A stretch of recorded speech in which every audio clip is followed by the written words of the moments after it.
मालेगांव शहर के लिए आज का दिन बहुत दुख के साथ गुज़रा। सर्वे नंबर 178-3 मालदा, यहाँ पर कुछ 1.5 एकड़ जगह जिस पर कॉरपोरेशन का रिज़र्वेशन था और कुछ ऐसे मामलात थे जिसकी वजह से उस ज़मीन को लेकर के वाद विवाद चल रहा था।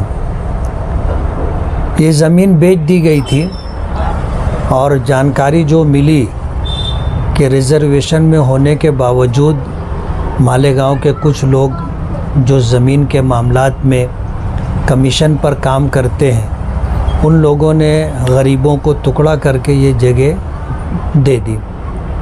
35,000 से लेकर के 70,000 रुपये तक ये जगह थोड़े थोड़े टाइम से बेची गई। जनवरी में ये फ़ैसला आया था कि ये जगह खाली कराई जाए और कॉरपोरेशन कमिश्नर को ये ज़िम्मेदारी दी गई थी कि तुम इस जगह को क्लियर करो। मेरी आज कमिश्नर से बात हुई तो कमिश्नर का ये कहना था कि ये जो आदेश आया कोर्ट का, जिसका पालन करना मेरी ज़िम्मेदारी है, ये आदेश मेरे पास ताख़ीर से पहुंचा।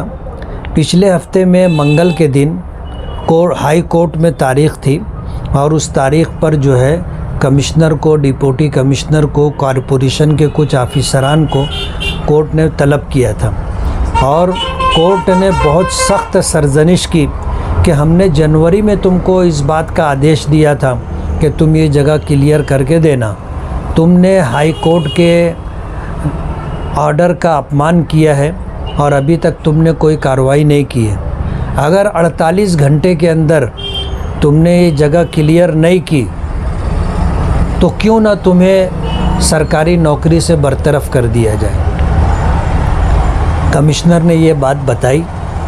कमिश्नर से हम ये कह रहे थे कि आप हमें 2 दिन का समय दो और इस सिलसिले के अंदर जिन लोगों का भी आपस का झगड़ा है और मिल्कियत का तनाज़ा है, हक़ का तनाज़ा है, हम उनसे भी बात कर लेंगे और हाई कोर्ट का कोई वकील है जिसके नाम पर ये जगह कर दी गई है, उससे भी बात कर लेंगे। हमने उनको भी फ़ोन लगाया, 2 मरतबा फ़ोन लगाया, लेकिन उन्होंने रिसीव नहीं किया। किस्सा मुख्तसर ये कि उस पर तकरीबन लगभग 70-80 झोपड़े थे। सारे झोपड़े जो है कॉरपोरेशन ने साफ़ कर दिए। अब जिनका नुकसान हुआ है, जाहिर बात है वो सारे ऐसे लोग हैं जो कमाते हैं तो खाते हैं और अपनी कमाई में से उन्होंने कुछ पैसा पसंदाज करके उन्होंने ज़मीन का टुकड़ा लिया था और किस तरह उन्होंने जो है अपना घर बनाया होगा वही जानते हैं।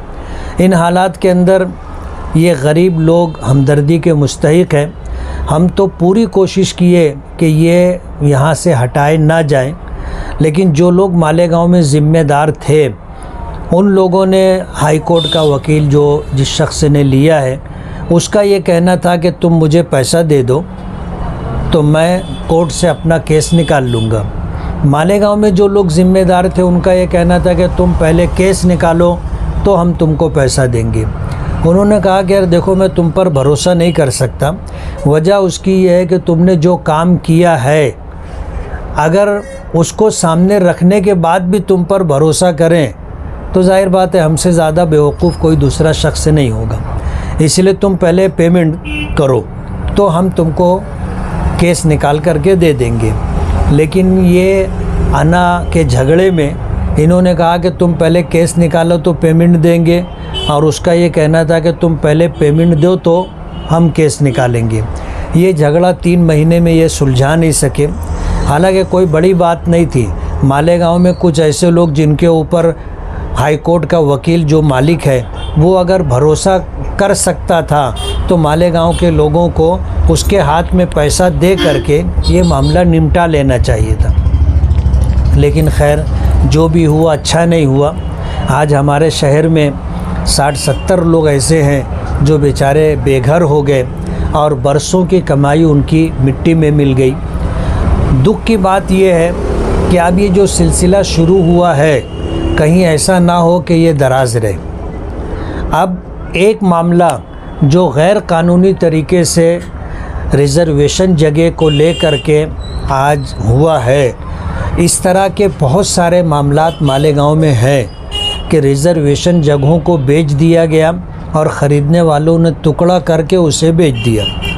अब हुआ ये कि आज अगर हाई कोर्ट में जा कर के कोई शख्स अपनी जगह खाली करवा सकता है, तो ऐसे जितने लोग होंगे जो जिनकी जगह रिज़र्वेशन में थी और उन्होंने उसे या तो खुद बेच दिया लोगों को या किसी एक शख्स को बेच दिया, उसने लोगों को जो है बेच दिया, ऐसी सारी ज़मीनों के ऊपर ये मुसीबत आ सकती है। कहते हैं ना कि खरबूजे को देख के खरबूजा रंग पकड़ता है। अब एक मामला हो जाने के बाद दीगर इस तरह के जो मामलात होंगे और उसमें जो आदमी हकदार होगा वो अपने हक़ को लेकर के अगर हाई कोर्ट जाता है, तो आज का ये फ़ैसला उनके लिए नज़ीर और मिसाल बनेगा, जिसकी वजह से इस तरह के दीगर मामलात भी मालेगांव में हो सकते हैं। किला झोपड़पट्टी के ऊपर लटकती हुई तलवार है और महाराष्ट्र भर के जितने किले हैं उनकी ज़मीनों पर जो इस तरह के तजावुज़ात हैं, अतिक्रमण है, सब को साफ़ किया जाएगा। मालेगांव किला झोपड़पट्टी के ताल्लुक़ से कम इतनी बात खुश आइंद है कि लोक आयुक्त का फ़ैसला उनके लिए ये है कि इनको पर्यायी जगह, मुतबादिल जगह दी जाए, उसके बाद इनको यहाँ से हटाया जाए। वरना पूरे महाराष्ट्र के अंदर जहाँ जहाँ किले की ज़मीनों पर लोगों ने मकानात या कब्ज़ा कर लिया है, सबको बग़ैर मुतबादिल जगह दिए खाली कराया जाएगा। इसलिए मालेगांव के वालों के लिए सोचने की बात है कि गैर कानूनी यानी सरकारी बिन शेती और लेआउट के बग़ैर जिन ज़मीनों की ख़रीद व फ़रोख्त की गई है, उन तमाम लोगों की मिल्कियत और उन तमाम लोगों के मकानात ख़तरे में। अल्लाह ताला आफ़ियत का मामला फ़रमाए और मालेगांव वालों को, ख़ास तौर पर गरीब लोगों को कानूनी तौर पर सारी बात समझने के बाद कोई जगह ख़रीदी जाए, इसकी तौफ़ीक़ अता फ़रमाए। ये जो 70 लोग आपको बेघर हो गए, इनके लिए आप क्या कोशिश कर सकते हैं? वो वकील से बात, क्योंकि ये ठीक है उनको जगह वापस मिल जाएगी अगर पैसा नहीं वापस, लेकिन उनके घर टूट गए सब पूरा, यानी वो जो बना हुआ था 1,00,000-1,50,000 का इमला था एक आदमी का, वो भी टूट गया उनका। तो अब आप क्या ये कर सकते हैं? इससे ज़्यादा जिम्मेदार तो वो है जिन लोगों के पास पैसा रखा गया था इसका। तो क्या है? मैं वही बात कहना चाहता था कि जब इस तरह की सूरत हाल बनी थी, कल के दिन जो मुतासिरीन हैं वो लोग उन लोगों के पास गए थे जो लोग पैसे के लेन देन के ज़िम्मेदार हैं। तो उनका ये कहना था कि किसी का घर टूटेगा नहीं, नोटिस आएगी तो देखेंगे, इस तरह की बातचीत की गई थी। और जिन लोगों ने अंदेशा दिखाया कि यार अगर हम घर तोड़ा गया तो हमारा तो लाखों का नुकसान हो जाएगा, तो उनको ये आश्वासन दिया गया था कि अगर ऐसा हुआ तो जो नुकसान होगा उसकी आधी भरपाई हम करेंगे, आधी तुम करना, ऐसा मुतासिरीन ने बताया। लेकिन जाहिर बात है ये बात भरोसे के लायक नहीं है। नुकसान होने से पहले आदमी इस तरह की बात कहता है और नुकसान होने के बाद आदमी अपनी बात पर कायम नहीं रहता। आज जो गरीब लोग हैं उनकी तो जाहिर बात है कि जो सूरत हाल है, आज उनके सर पर छत नहीं है, सख्त गर्मी का मौसम है, ये अपने बच्चों को लेकर के कहाँ जाएंगे। इसलिए एक मामला जो हुआ है इसको देख करके दूसरे लोग जो इस तरह के मामलात में मुब्तला हैं उनको अपना मामला ठीक कर लेना चाहिए। आमतौर से कहीं पर जैसे आग लग जाए, बस्ती उजड़ जाए, कुछ हो जाए तो सियासी हज़रात वहाँ पहुँच जाते हैं, लेकिन यहाँ पर देखने में आया कि किसी भी पार्टी का कोई भी सियासी नुमाइंदा वहाँ पर विज़िट नहीं किया, जिसकी वजह से भी लोग कम से कम ये चाह रहे हैं कि हमसे कोई आकर हमदर्दी तो दिखाए। नहीं, बात यह है कि कोर्ट के आदेश के बाद जब उस पर अमल बजौनी हो रही है तो कोई सियासी आदमी अगर वहाँ जा कर के उसको रोकने की कोशिश करता है तो ये सरकारी कामकाज में अड़थड़ा करके उनके ऊपर FIR रजिस्टर हो सकती है। और आज अगर वो सरकारी पद पर है तो उसका पद छिन जाएगा, ऐसा अंदेशा भी है। तो सूरत हाल ये है कि जो आदमी पद पर नहीं था वो उन्हें जाना चाहिए था। मेरी मजबूरी ये थी कि मैं एक MLA हूँ, अगर मैं जाता तो उसे मुझे टारगेट किया जाता, और टारगेट करने के बाद जाहिर बात है उनकी मंशा ये है कि इनका पद छिन जाए, और इस तरह की कोशिशें भी हो रही हैं। इसलिए मेरी मजबूरी थी कि मैं वहाँ ना जाते हुए उनकी पूरी मदद करने की कोशिश कर रहा था। निज़ाम बखार वाले के भाई अलाउ और उसके साथ बस्ती के 5-7 लोग सुबह नमाज के बाद से मेरे कांटेक्ट में थे, और मैंने इसाक सेठ को भी फ़ोन किया, उनके बेटे महफूज को भी फ़ोन किया, लेकिन सुबह का वक्त था, उनसे बात नहीं हो सकी। तो मैंने जिस शख्स के नाम पर ये ज़मीन है वो हाई कोर्ट का वकील है, उससे मैंने 2 मरतबा रब्ता करने की कोशिश की, पूरी रिंग गई, लेकिन उस शख्स ने फ़ोन रिसीव नहीं किया। बाद में मालेगांव में जो लोग इन मामलात में थे उनको फ़ोन करके उस शख्स ने कहा कि मुफ्ती साहब का मुझे फ़ोन आया 2 मरतबा, उनसे कहना कि मैं आपसे बाद में बात करूंगा। उसने मुझसे बात नहीं की।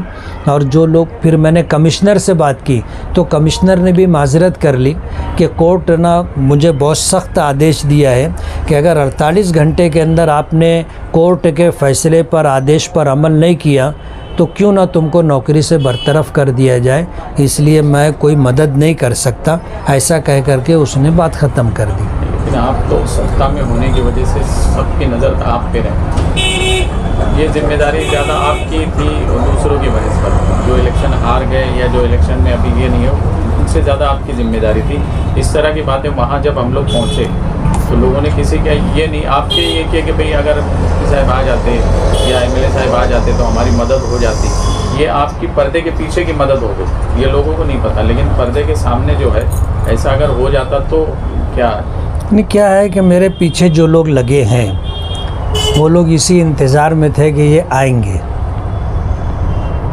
आएंगे, इनकी वीडियो हम बनाएंगे और उसके बाद इस मामले को ले करके कानूनी रास्ता इख्तियार करके इनके पद से हटाएंगे। बाकायदा प्लानिंग थी और मुझे बताने वालों ने बता भी दिया था। इसलिए वहाँ ना जाते हुए जो मदद मुमकिन थी उस मदद को हमने हासिल करने की पूरी कोशिश की। लेकिन जाहिर बात है जब कोर्ट का इतना सख्त फ़ैसला था तो उसकी वजह से ना कमिश्नर ने कोई मदद की और ना जो पार्टी थी ज़िम्मेदार उन लोगों ने कोई राब्ता किया। इस वजह से जो है लोगों की हमसे उम्मीदें थी। कुछ लोग आए भी कि यार ठीक है हमारा मकान उजड़ गया, अब हमको कुछ माली मदद आपको तरफ से मिल जाए। तो मैंने कहा 1-2 मकान होता, 10-20 मकान होता तो हम लोग कुछ करते। अभी का 60-70 मकानात है, तो हम भी अगर मदद करना चाहें या जमीयत भी मदद करना चाहे तो कितनी मदद करेगी। नहीं, अब जिस आदमी के पास एक ऐसी बड़ी रकम रखी ऐसा कहा जा रहा है कि उस आदमी के पास जो नाम लिया, और वो जो वकील है हमने ये भी सुना वहाँ पे कि वो वकील उस बात को तैयार है कि भाई मेरे पास वो रकम में और जो कम पड़ रही है वो रकम जमा करके आप ला दो, मैं आपको खरीदी दे दूँगा। तो इसके लिए आप पहल करेंगे या इनकी कोई मदद करेंगे वो वकील से बात करके? वकील से मैं बात करूँगा। देखो क्या है ना कि हम लोग उस वक्त अपनी कोशिश शुरू करते हैं जब पानी सर से ऊंचा हो जाता है। जनवरी में कोर्ट का, ये हाई कोर्ट का फ़ैसला था, तो 3 महीना 3.5 महीना क्या हम लोग सो रहे थे। जो लोग ज़िम्मेदार थे उनको इस मामले के अंदर जो है सही मानों में ज़िम्मेदारी निभाना था, और अगर उनसे नहीं हो रहा था तो हम जैसे लोगों को अगर याद करते तो हम उनकी मदद करते, मामला बनाने की कोशिश करते। लेकिन जब बुलडोज़र आकर के खड़ा हो गया और उसके बाद फिर वो लोग इस तरह की बात करेंगे तो आदमी कहाँ से कैसे मदद कर सकेगा। दुश्वारी ये है कि हम लोग वक्त गुज़रने के बाद बनाने की कोशिश शुरू करते हैं और ये चीज़ अच्छी नहीं। जो जिम्मेदार थे, क्या आप ये चाहेंगे कि उन जिम्मेदारों ने आगे बढ़कर जिस तरह से रात में बात कही गई थी कि आपका घर अगर टूट जाएगा तो आधा खर्च आप करो, आधा हम करेंगे, बना के दे देंगे, तो क्या अब ये ज़िम्मेदारों की जिम्मेदारी बनती कि उन्होंने इनको मुतबादिल जगह दे देना चाहिए और वहाँ पे घर जो है आधा खर्च कर दे देना चाहिए? नहीं, जब उन्होंने ये बात कही है तो उनको अपनी ज़ुबान पर कायम रहते हुए अपना वादा पूरा करना चाहिए, इसलिए कि जो लोग हैं उनमें से कोई एक आदमी भी ऐसा नहीं है जो मजबूत हो माली एतबार से। सभी बहुत कमज़ोर हैं और ये आज का दिन और आज की रात उनके लिए बहुत सख्त रहेगी कि ये अपने बच्चों को ले कर के रात कहाँ गुजारेंगे। जो लोग ज़िम्मेदार हैं या तो वो उनको मुतबादिल जगह दें, या जो जगह है वही जगह जो है पैसा आप ले चुके हैं वो पैसा उस वकील को दे दें ताकि वो जो है वहाँ पर उस जगह की ख़रीदी दे दे। फिर मकान बनाने में आपने कहा है कि जो नुकसान होगा आधा ख़र्चा हम देंगे, तो ये आधा ख़र्चा दे दें, वो बेचारे लोग अपना घर बना लेंगे।